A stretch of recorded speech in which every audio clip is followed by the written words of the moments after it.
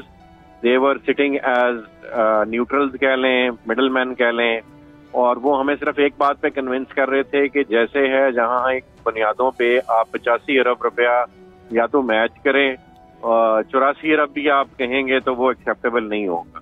تو جب ہم نے ان کی یہ بے بسی دیکھی تو پھر we decided to stand firm with a bid that we have placed, because ہم نے وہ پوری اسیسمنٹس اور کیلکولیشنس کے بعد ایک لاجیکل بڈ پلیس کی تھی جس میں ہمارا کہنا یہ ہے کہ چونکہ 200 ارب کی لائبلٹی ہے آلریڈی PIA پہ, یہ والی کمپنی جو انہوں نے فار سیل رکھی ہے, تو ٹیکنیکلی ہماری بڈ 210 ارب کی ہوئی کہ نہ صرف ہم نے 10 ارب وہ جو اپنی جیب سے دینا اور 200 ارب جو قرضہ اس پہ چڑھا ہوا ہے وہ بھی تو ہم نے اتارنا تھا نا اگلے کچھ عرصے میں, جس میں سے کچھ پیمنٹ فوری کرنے والی تھیں جو 40 ارب روپے کی. ویسے تو یہ آپ کا جو 10 ارب والی بات تھی یہ ذرا زیر بحث رہی سارے معاملے میں, تو بہت ساری ایسی چیزیں ہیں جو سامنے نہیں آ سکی. اب ذرا جو میں آپ کے سامنے معاملہ رکھنے جا رہا ہوں وہ پرائیویٹائزیشن کے منسٹر علیم خان صاحب جو بات کر رہے ہیں کہ ہم 200 ارب کی جو اس کی لائبلٹی ہے وہ معاملہ فکس کر کے پھر اس کی پرائیویٹائزیشن کو جو ہے وہ پریزنٹ کریں گے,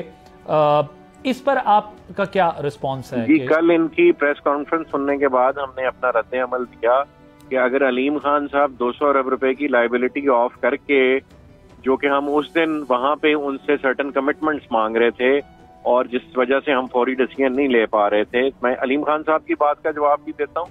اور ایک اہم فیکٹ جو آپ کے نالج میں لانے والا ہے کہ جو 85 بلین یہ مانگ رہے تھے اس میں ان کی ریکوائرمنٹ یہ تھی, جو انہوں نے ہمارے ساتھ کانٹریکٹ سائن کیا تھا, رولز آف انگیجمنٹ جو سائن کیے تھے, ان کے تحت 85 ارب روپے کی بالفرض اگر بولی ہم ایکسیپٹ بھی کرتے تھے یا کوئی بھی رقم جو 85 ارب کے قریب ہوتی, 30 ارب ہوتی, 40 ہوتی, 50 ہوتی, تو اس کی شرط یہ تھی کہ ود ان 10 days آپ نے پروف آف فنڈز شو کرنا ہے پرائیویٹائزیشن کمیشن کو کہ وہ 85 ارب روپیہ لکوڈ حالت میں ایکسیسیبل ہے ود ان پاکستان وچ can be utilised as per there. تو اس پہ ہماری ان سے یہی عرض تھی کہ کسی کے پاس 85 ارب روپیہ پاکستان میں نہیں, یا تو آپ کا بیچنے کا ارادہ ہی نہیں ہے, اگر ارادہ ہے تو ان شرائط کو نرم کریں تاکہ ہم پھر اس حساب سے آپ کو بولی دیں. اور علیم خان صاحب اگر 200 ارب روپے کی لائبلٹی آف کرنا چاہتے ہیں تو وہ پہلے جو پرائیویٹائزیشن کمیشن نے چند چڑھایا ہے اس کو تو دیکھ لیں اور اس کو ریوائز کریں. جو بڈر, ایک ہی بڈر آیا آپ کے پاس اور 2 دفعہ آپ نے بڈ مختلف اوقات میں کال کی اور کسی نے آنا پسند نہیں کیا, تو جو ایک بڈر جس کی ارنسٹ منی ابھی آپ کے پاس جمع ہے اس کو بلا کے آپ اس سے تو نیگوشیٹ کریں, اور کیبنٹ کی رائٹ ان کو دے سکتی ہے یا کیبنٹ خود ہمارے ساتھ بیٹھ سکتی ہے. اگر کیبنٹ ہمارے ساتھ بیٹھتی ہے اور یہ اپنی اس طرح کی ٹرمز ریوائز کرنے کو تیار ہے تو ہم بھی بولی بڑھانے کو تیار ہیں. ہم نے کل بھی یہ اعلان کیا ہے کہ 10 کی بجائے ہم 30 ارب سے لے کے 85 ارب تک depending on the negotiation with the government, وہ گورنمنٹ بیٹھ کے ہمارے ساتھ کیا طے. یہ مجھے بتائیں کہ آپ تو اپنے 10 ارب لے کے بیٹھے ہوئے ہیں, یہ باقی بڈرز کدھر غائب ہو گئے؟ یہ بڑا اہم سوال ہے نا جی, یہ علیم خان صاحب سے پوچھنے والا ہے جو کہتے ہیں کہ میرے آنے سے پہلے ہی سب کچھ ہو رہا تھا, میں تو اس میں نہیں دخل انداز ہوا. مزے کی بات یہ ایک اور بھی عباسی صاحب آپ کے توسط سے جو ہے یہ احتجاج ریکارڈ کراؤں کہ ہم پہ تو یہ اعتراض لگتا ہے کہ جی یہ ایک ڈیولپر ہیں. پہلی بات ہے کہ جو باقی 3 بڈرز ہیں ان میں سے بھی کوئی ایویشن کا ایکسپرٹ نہیں تھا. ایئر لائنز انہوں نے کوئی نہ کوئی آن بورڈ لینی تھی اور وہ ٹیکنیکلی لینی تھی, ایئر لائن نے انویسٹمنٹ نہیں کرنی تھی, تو اور وہ ابھی تک کوئی لے بھی نہیں پائے تھے. لے پائے ہوتے تو وہ پہنچے ہوتے وہاں پہ. تو پہلی تو بات یہ کہ باقی کے 3 بڈرز بھی کوئی ایویشن ایکسپرٹس نہیں تھے, اور ہم پہ الزام لگتا ہے کہ جی یہ ڈیولپر ہیں تو ڈیولپر ایئر لائن کیسے چلائے گا. تو اگر پرائیویٹائزیشن کا منسٹر ایک ڈیولپر ہو سکتا ہے, اور ہو سکتا ہے کوئی ڈیولپر کا بھی آپس میں میچ چل رہا ہو جس وجہ سے یہ ایسی سخت شرائط رکھی گئی ہوں when they found out کہ ہم ہی ہیں اور کوئی فلیکسیبلٹی نہیں دکھانی. اینڈ نو ونڈر علیم خان صاحب اپیئر بھی نہیں ہوئے اس بڈ میں. تو میں اس پہ جس طرح سے علیم خان صاحب کسی پہ الزام نہیں لگاتے, میں بھی ان پہ الزام نہیں لگاتا, لیکن کوشچن مارک ہے نا کہ ایک ڈیولپر ایئر لائن چلا نہیں سکتا تو ایک ڈیولپر بیچنے کا پروسیس کیسے